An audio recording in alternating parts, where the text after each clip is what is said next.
In a quiet rural town far from Seoul, our female lead, Yoriam, enjoys a cozy, peaceful life. Right now, she's sound asleep, completely relaxed, until her grandmother suddenly calls out her name, Yoriam. Startled, she wakes up as her grandma questions why she's been lying in bed all day and asks if she's feeling unwell. Yoriam quickly reassures her that she's fine.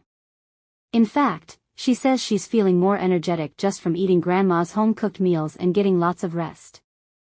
Even so, her grandmother remains concerned. She says Yoriam's constant lying down reminds her of their dog's mother before she passed away last year. But Yoriam laughs it off and insists it's nothing like that.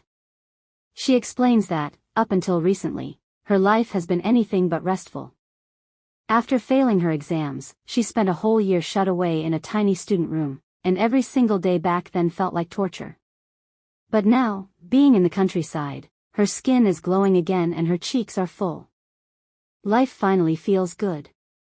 Despite Yoriam's reassurances, her grandma still insists she go outside for a walk. To make sure she does, she sends her on an errand to deliver a basket of corn to Old Man Kong. After giving her the address, Grandma waves her off, and Yoriam sets out, even though she finds it hard to believe the neighborhood is really called Below Village. When she arrives, the house looks unusually quiet, almost like no one's home. But as she walks around to the back, she spots someone standing there. Just as she opens her mouth to speak to the young man, her eyes widen in shock. He's openly pleasuring himself, completely unaware of her presence. She's frozen in disbelief. To her, what she sees is animalistic, wild, and she's never seen anything that large before. She's deeply disturbed that he's doing something so private out in the open, where anyone could see. In her head, she calls him a weirdo. But then it hits her, if she keeps standing there watching, she might look just as strange. So, she quickly decides to leave. Just as she turns to go, a corncob slips from her basket and hits the ground with a soft thud. The noise catches his attention. When he's finally done, he turns around, and there she is, sitting on the ground, clearly shaken. She stammers, begging him not to come any closer. And right then, a memory flashes in her mind, something her grandma told her when she first arrived in the village: there are no young people around here. He keeps staring at her in complete silence while she sits frozen on the ground, trembling. His sharp, unblinking gaze feels almost animalistic, like a beast sizing up its prey. The longer he stays silent, the more terrified she becomes, wondering if she's about to be eaten alive. But just then, the tense moment is broken by the voice of an old man calling out, "Tane, are you home?" It's Mr. Kong. He looks in their direction and spots Yoriam. "Who's this?" he asks, curious. In a shaky voice, she stammers out a question, asking if he's Tane's grandfather, and quickly explains that she was only there to run an errand for her grandma. Without waiting for a response, she bolts out of the house, sprinting back home, gasping for air and yelling for her grandmother. Her grandma, who's busy in the kitchen, casually reminds Yoriam that she isn't deaf, then asks why she's running around like she's being chased by death itself. Still panting, Yoriam clings to her and blurts out that she saw a young man at Grandpa Kang's house. To that, Grandma calmly confirms it. Yes, there is a young man there. His name is Tane, and he's Mr. Kang's grandson. Later that day, during dinner, Yoriam grows even more curious and starts asking questions about him. Her grandma, ever graceful and relaxed, responds between bites. She explains that since there are barely any young people in the village, Tane doesn't have any friends. Later that night, Yoriam lies in bed, restless and wide awake. Her mind keeps drifting back to Tane, and no matter how hard she tries, sleep just won't come. By morning, she hasn't slept a wink, and now she's struggling to stay awake in the middle of her chores. Her grandma catches her off guard and asks what she's doing. Yoriam, startled, quickly says she's looking at the peppers. Then, out of nowhere, she tells her grandma that she's going for a walk to Below Village. Her grandma looks at her, clearly surprised, and asks why she wants to go there of all places. Yoriam casually replies that she just wants some fresh air. When she arrives and can't find Tane anywhere, she heads to Mr. Kang's house to ask. The old man tells her Tane might be out picking apples and points her in the right direction. She waits a while, watching the quiet orchard, but there's still no sign of him. Just as she's about to give up, she suddenly feels a shadow fall over her. She turns, and there he is. Tane, silently standing there, eyes fixed on her. Flustered, Yoriam immediately starts explaining.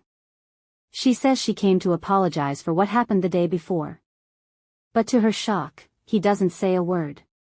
He just picks up his bag and walks off. Determined, she follows him, calling out and trying to get his attention, but he completely ignores her. Frustrated, she gives up and plops down on a nearby spot, deciding to wait and see how long he plans to keep this up. That's when something unexpected happens. He suddenly removes his gloves, like he's done working, and before she can process what's happening, he begins taking off his clothes, right there. It turns out he just wants to wash up, but out in the open. Yoriam stares in disbelief. Doesn't he feel even a little embarrassed? She wonders to herself, unable to look away. Her mind starts wandering, and before she knows it, she's fantasizing about his body. Caught up in the moment, she even moves closer and reaches out to touch him. But he quickly brushes her hand away and reaches for his towel, making it painfully clear that he's not interested. Whatever she's feeling alone. Still, just before walking away, he silently drops an apple into her hand without a single word. Then he leaves. From that day on, going for walks started to feel natural. She found herself quietly tagging along as Tane transported apples from place to place. And once the day's work ended, he'd peel apples for her to eat, and somehow, they always tasted sweeter when he did. The way he peeled them so precisely, with such care, fascinated her. Unlike most men, he wasn't rough or careless. Even with his large, calloused hands, he cut with such finesse and attention to detail that it sparked a new kind of curiosity in her. Curious and unable to resist, she reaches out and touches his hand. The moment her fingers brush against his skin, he flinches slightly and looks away. "Are you all right?" she asks, trying to keep her tone casual, though she's secretly wondering, is he actually shy? Wanting to see that reaction again, she gently traces the thick veins running across the back of his hand with her fingertips. But this time, he stays still, not reacting the way he did before, and it's no fun if he doesn't flinch. So, she ups the game. Teasingly, she pulls his arm closer until it rests against her thigh. That does the trick. He stiffens, reacting instantly. The way he responds sends a small thrill through her, making her want to push his buttons even more. But just as she's about to go further, he stops her. Without saying a word, he pulls his hand away, firm and abrupt. Surprised, she quickly apologizes, asking if she took the joke too far. Still, he doesn't speak. He just sits there, looking like he's silently battling with something. And then she sees it, clear as day. He's trying to hide an erection caused by her touch. Suddenly, rain starts pouring down heavily, trapping her in the middle of this strange, tense moment. If it weren't for the downpour, she might have bolted out of there already, but now, she has no choice but to stay put. What unsettles her more, though, is Tane's silence. He hasn't said a single word through it all, and she can't even see his face clearly. What is he thinking? She wonders, growing more frustrated by the second. Then, out of nowhere, she asks, "Have you ever kissed someone before?" The question catches him off guard, and he looks at her, surprised. But before he can answer, she follows up with another, bolder one. "Do you want to try it with me?" Not waiting for a reply, she leans in and kisses him. In the middle of the kiss, he suddenly pulls back and stares at her, his gaze deep and oddly intimate, like he's seeing her for the first time. And from that moment, things begin to escalate. The air between them thickens, and even Tane seems to question where she gets the nerve. Just as things begin to get intimate between them, Grandpa Kang's voice suddenly echoes through the compound, snapping them out of the moment. He proudly shows off the fish he caught from the river, cheerfully announcing that he's craving a spicy fish stew tonight. Spotting Yoriam, he invites her to join them for dinner. She greets him politely, but inside, her heart is racing. She can't shake the feeling that something serious almost happened. The next day, Yoriam lies beside her sleeping dog, lost in thought. She keeps replaying everything in her mind, beating herself up over that deep kiss, especially because it happened out in the open. She cringes at the idea of Grandpa Kong walking in on them and imagines the horrified look he would have had. Frustrated, she scolds herself, wondering if she's under some kind of strange spell. She even considers avoiding walks entirely from now on. Just then, her grandma appears and asks, half-jokingly, if she's trying to meet her creator for the billionth time. In her hand is the umbrella Grandpa Kong lent Yoriam during yesterday's rain. She instructs her to return it. As Yoriam heads toward his house, her steps slow with nerves. The thought of seeing Tane again after everything makes her stomach turn. Can I even look him in the eyes? She wonders, praying she won't embarrass herself again. Suddenly, she shifts the blame onto him in her mind. It's his fault anyway, for being so ridiculously good-looking. Still, she makes a firm decision, just return the umbrella, avoid him completely, and move on. After all, he's just some countryside guy, how hard can it be to ignore him? Or so she thinks. When Yoriam arrives at the Kong compound, she knocks on the door and quickly greets who she assumes is Grandpa Kong. But her face freezes in horror when the door opens to reveal Tane, staring at her with that same unreadable expression. She forces a smile, maybe a little too wide, and tries to play it cool as she hands him the umbrella. But before she can turn and make her escape, he suddenly steps forward and kisses her. Caught completely off guard, she stands still for a few seconds before snapping back to her senses and pushing him away. "What is your problem?" she blurts, visibly flustered. He apologizes right away, which only confuses her more. Why does he always act like this? She wonders. But then, in that same breath, he begins to explain himself, clearing the tension that lingers in the air. Yoriam, still shy and self-conscious, nervously glances around and whispers, "What if someone sees us? We're outside, in broad daylight." But Tane doesn't waste a second. Without a word, he grabs her hand and pulls her inside his house. Once indoors, she takes a quick look around, pleasantly surprised by how neat and well-arranged the space is. "Your room is really clean," she says, trying to fill the silence. But he's not interested in small talk. Before she can take another step, he pins her gently to the wall, his gaze locked on hers as things turn heated again. And from that day on, the boy who once seemed clueless about everything transforms completely, becoming a beast every time he lays eyes on her. "What are you doing?" Yoriam yells as her back hits a tree. Tane just grins, teasing her to calm down, reminding her that it's only the two of them out here in the wide, empty field. Before she can respond, he catches her in a warm, breathtaking kiss that nearly knocks the strength out of her legs. When the kiss ends, he playfully teases her fiery reactions. Her face flushes a deep red, not just from embarrassment, but from silent frustration. When did he get so experienced? She fumes. The clumsy awkwardness of their first kiss is long gone now, and soon, things grow more heated between them again. The next morning, sunlight pours gently over the countryside, and we find Yoriam sulking as she speaks to Tane in a quiet corner. She grumbles that she only came to pick up the corn basket they used the other day. "Grandma sent me to fetch it," she says stiffly, secretly praying he won't pull anything wild today. But without warning, Tane throws her over his shoulder, and that's the end of that conversation. Hours later, Yoriam stands frozen with wide eyes when she spots Tane approaching her house, with her dog clenched tightly in her arms, practically being squeezed in the name of affection. She stares in disbelief. "What are you doing here?" she asks sharply.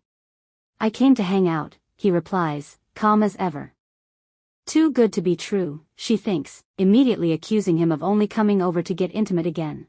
Flustered, she warns him not to even think of anything funny. Her grandma is home and hears everything loud and clear. Just then, her grandma calls out to him warmly. But Tane has already swept Yoriam off her feet, literally, declaring that he's taking her out. Hearing this, Grandma's expression shifts in shock. "Who said you could just take her?" she demands. But after a moment of protest, she sighs and gives in, figuring maybe some fresh air will do her homebody granddaughter some good. "Put me down, you beast." Yoriam screams, squirming in Tane's grip as he effortlessly carries her off. She demands to know where he's taking her, but he doesn't say a word. Minutes later, the scene shifts to a beautiful, sunlit stream where the water sparkles under the light. Now settled on a flat rock, Yoriam holds a fishing rod, visibly unsure of herself. She complains about her weak grip, and Tane, ever the quiet instructor, tells her to cast the line farther into the water. Even as she tries, she keeps fretting that the fish just aren't biting. While pretending to focus on fishing, she secretly keeps a close eye on Tane, reminding herself not to let her guard down, because knowing him, he might still have some tricks up his sleeve. Just as she's lost in thought, a sudden pull on the line snaps her back into focus. The rod jerks in her hands, and with a loud gasp, she reels in the fish like a warrior in battle. She holds it up proudly like a hard-won trophy. "Look at this," she beams, still shocked that she managed to catch anything. Tane smirks, clearly proud of himself for teaching her, while she goes on about the spicy fish stew her grandma's definitely going to make with it. Then he goes silent. Curious, she turns to him, wondering what's up. That's when he flashes a rare, toothy smile, and somehow, it makes her heart swell. She's never seen him smile like that before. What started out awkward and clumsy quickly begins to feel natural. By the end of the day, both their families gather for a hearty fish meal, chatting, laughing, and enjoying each other's company. Yoriam is overjoyed. Not only is she getting to know Tane better, but for the first time, it feels like they're part of something warm and whole. As the afternoon sky fades into soft evening clouds, Grandpa Kong suddenly raises his voice, telling everyone to hold on tight, because he's got muscular plans in motion. Meanwhile, Yoriam settles into a cozy spot nearby, feeling relaxed as she watches the peaceful scene unfold. Curious, she glances over at Tane and asks, "What are you doing?" "Peeling an apple," he replies calmly, fully focused on the task. At that moment, her mind drifts to all the times he's peeled apples just like this, for her. She remembers every one of them clearly. With a warm smile, she whispers a quiet thank you, sincerely grateful for the small, tender moments they've shared. She's especially happy seeing how much he's changed. These days, he smiles more, he's less stiff, and that awkward shyness he used to carry around seems to have melted away. It makes her heart swell with joy. But just as everything feels right, we're hit with an unexpected truth. Yoriam's time in the village is coming to an end. Her return home is just around the corner, and Tane still has no idea. The next morning, Yoriam stands silently, eyes fixed on her already packed bags. It feels unreal. Summer break just started, yet she's already counting down the last few days before heading back to Seoul. "Time really flies," she mutters, a small, smug smile tugging at her lips. Determined to make the most of it, she calls out to her grandma, wondering if she's awake yet, completely unaware of her surroundings. Still half distracted, she asks for something sweet to munch on. A hand reaches out with a perfectly peeled apple, and she takes it without thinking, biting into it hungrily. But something about the texture makes her pause. "Where did you even pick this from?" she mumbles, mid-chew. "I picked it from my yard," says a deep, familiar voice. Her eyes shoot wide open. "Tane." She whirls around, stunned. "When did you even come into the house?" "Right after I woke up," he replies flatly. Still in disbelief, she narrows her eyes. "Why are you even here so early?" "I'm always early," he says without missing a beat. Grinding her teeth, she repeats her question, this time with a bit more edge.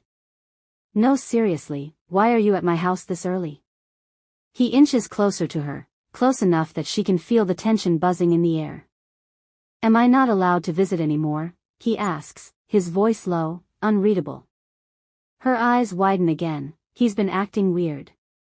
Lately, he's been coming over more than usual, always showing up at her grandma's house, helping around and popping up everywhere. It's not a bad thing, exactly, but she can't shake the feeling that something's shifting. Back in the moment, they stare at each other in silence, but inside, Yoriam's instincts are screaming, "You need to tell him he's been coming around way too much."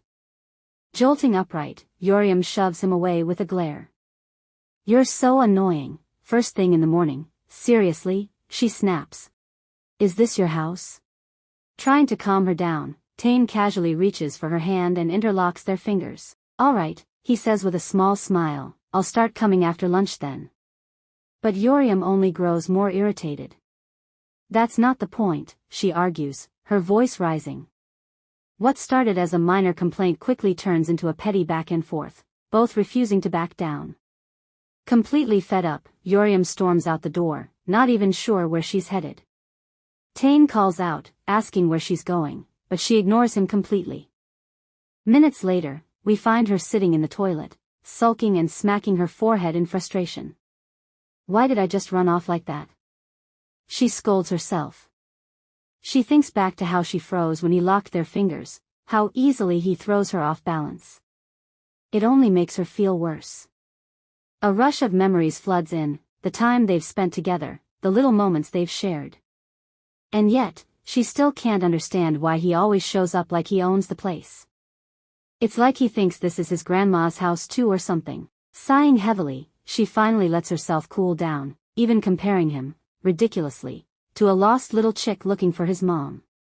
Still grumbling, she reaches for the tissue and realizes it's all gone. Her shriek could probably knock down the toilet walls.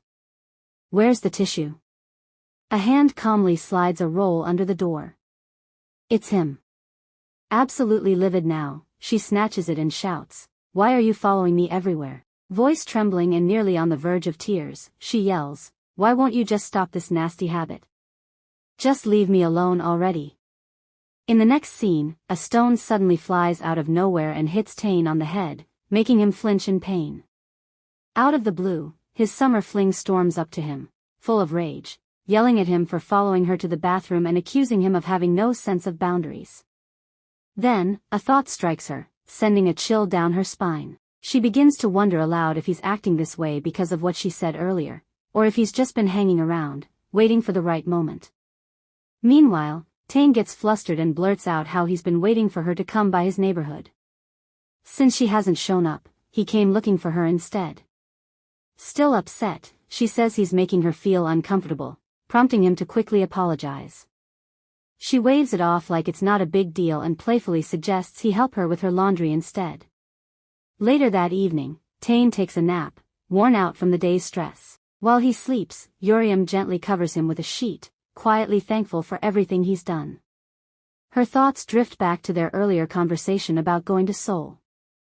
She can't forget how indifferent he seemed about it, even after she pointed out that he's lived in the countryside his whole life and might need a change. Casually, she also brings up the idea of him going to college, just like everyone else his age. Subsequently, Tane admits that he's interested, and when she digs deeper out of excitement, she's met with a firm no. Stunned, she reminds him of what he just said. That's when Tane finally opens up. He's afraid to leave his grandfather alone since he's the only family he has. He goes on to say that, yes, he's curious about college and life beyond the countryside, but right now, his grandfather comes first. With a shy smile, she starts listing all the great things Seoul has to offer. He agrees with her but gently adds that he really enjoys spending time with her and the grandparents. Her eyes shoot open in surprise at his words. Suddenly thrown off balance, she quietly wonders if he even knows she's going back to Seoul. A pang of guilt creeps in. Why hadn't she told him earlier? Why did she keep quiet all this time? Her phone buzzes, pulling her back to reality. She picks up and casually tells the caller she's fine, then walks out of the room while talking. At that very moment, Tane stirs from his nap, stretching with a big yawn. Their earlier conversation still lingers in the air, and he catches a bit of it as he fully wakes up. He hears her voice clearly now, and what she says sends a chill down his spine. "I'm planning to return to Seoul next week," she says, just as she wraps up her call with her mother. His eyes widen in shock.